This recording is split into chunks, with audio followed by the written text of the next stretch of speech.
आलं, त्या कुत्र्याने नैवेद्य खाला, पुजारीने काही बोलला नाही त्या कुत्र्याला. पुजारी हाड पण बोलला नाही. मग का नाही बोलला? म्हणजे बघा कुत्र्याला, अरे आपल्याला साधे एखाद्या सोयऱ्याने 1 लाख रुपये जरी दिले ना, आपण त्याचं 10 वेळा नाव काढतो, 10 वेळा नाव काढतो. मग एवढं मोठं शरीर आपल्याला भगवंताने दिलं. अरे आपल्याला बोलता येतं, आपल्याला चालता येतं, आपल्याला व्यवहार करता येतो, आपल्याला खाता येतं, पिता येतं. महाराज मला सांगा, वा नको मानायला बी तितकी एनर्जी खर्च करावं लागते आणि मान्य करायला बी तितकीच एनर्जी खर्च करायची ना, आहे ना. मानायला बी तितकीच खर्च करावं लागते ना महाराज. अरे त्यांनी आपल्यासाठी किती कष्ट घेतले महाराज. तो नैवेद्य, अरे कुत्र्याला किंमत दिली पण माझ्या ज्ञानोबा माऊलीला किंमत नाही दिली महाराज. त्या पुजाऱ्याने कुत्र्याला किंमत दिली पण माऊलीला किंमत नाही दिली.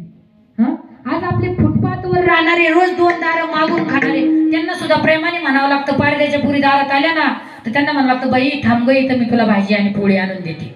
त्यांना सुद्धा आपण आदरपूर्वक वाढतो. महाराज माझ्या ज्ञानोबा तुकोबाला कुत्र्यासारखी जिंदगी दिली, तरी तुम्हा आपणासाठी एवढे लढले महाराज, एवढे प्रयत्न केले त्यांनी महाराज. का केले एवढे? त्यांच्या इथं काही कमी होतं? जयाच्या द्वारी सोन्याचा पिंपळ, अंड्याचे बळ रेडा बोले, करेल ते काय नो हे महाराज. अरे परी पाये बीज शुद्ध आणि काय नव्हते करणार होते. सगळ्यात येडा रेडा. ट्रक आली तरी हटत नाही रस्त्यावरून. सगळ्यात येड्यातलं येडं त्यांनी वेद बोलावले त्याच्या मुखातून. काय करत नाही माहित ज्ञानोबा माऊली, काय नाही केलं आपल्यासाठी. मग तो नैवेद्य नाही खाऊन दिला ना महाराज. मग तिथून निघले आणि त्या मस्जिद पाशी गेले. मस्जिद पाशी गेले, मस्जिद मध्ये शिरले. तिथे गेले तर तिथं मौलाना होता. तो मौलाना काय म्हटलं माहितीये ज्ञानोबा माऊलीला? ए व्हा बाये, इथं कशा कुणाला विचारून घुसले मस्जिद मध्ये, असं म्हटल्याच्या नंतर महाराज मग ज्ञानोबा माऊलीला राग आला.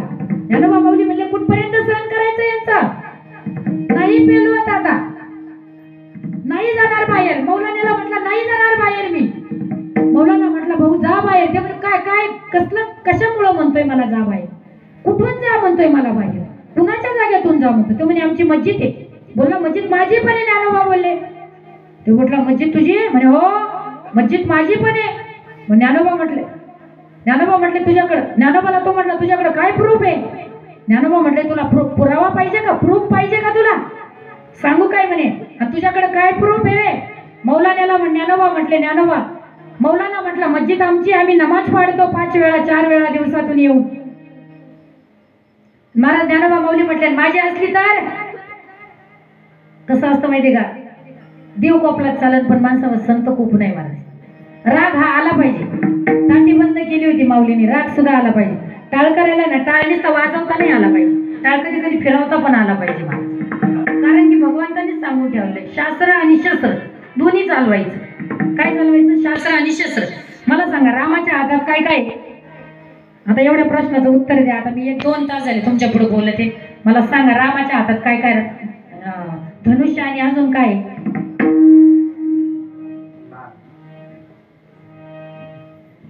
धनुष्य आणि शंख आहे रामाच्या हातात. भगवान श्रीकृष्णाच्या हातात काय काय?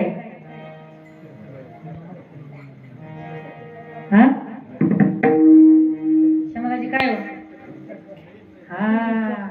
बघा अहो 9 साडीतली सुद्धा बाई बरोबर उत्तर देणार बाबी. सांग आपण काय का वाघाची पिल्ल आहेत? आपण गरीब नाहीये. राजयाची कांता काय भेट मागे मनाच्या जोगीशी पिताळी. महाराज सुदर्शन चक्र आहे भगवान श्रीकृष्णाच्या हातात सुदर्शन आणि एका हातात काय आहे? बासरी. बासरी कशासाठी आहे? अरे भक्ताचं मन वेधून घेण्यासाठी. सुदर्शन चक्र कशासाठी आहे? दुष्टाचा संहार करण्यासाठी महाराज, दुर्जनाचा संहार करण्यासाठी. दुर्जनाची संवारी भक्त राखे पायापाशी. मग भगवानाने काय रामाने बाण हातात घेतला, फोटो चांगला येऊ म्हणून घेतला का?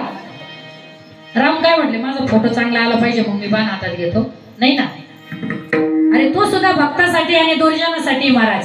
शस्त्र आणि शास्त्र दोन्ही पण चालवता आलं पाहिजे. तसं तुम्हा आपणाला सुद्धा आपण तुम्ही काय साधं सामान्य याच्यातली ताकद आहे महाराज. आपला झेंडेकरी असला ना, आपल्या आता उद्या समजा फेरी निघली ना, झेंडेकरीच ना झेंडा हातात घेऊन नाही चालला पाहिजे महाराज. तो झेंडा त्याला जसं वर धरून चालता येतो ना तसं उलटाही करता आला पाहिजे कधी कधी. म्हणजे असं म्हणजे भगवंताने धर्म सांगतात, शास्त्र सांगतात. शास्त्र आणि शस्त्र दोन्ही चालवता आलं पाहिजे. मी काय सांगत होते तुम्हाला? काय सांगत होते मी? बरोबर आहे. श्रोते हुशार आहे. ठला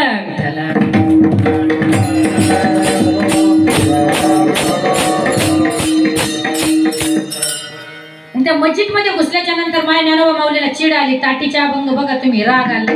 तरुण पायी चित्ती धरा ताटी उघडा ज्ञानेश्वर.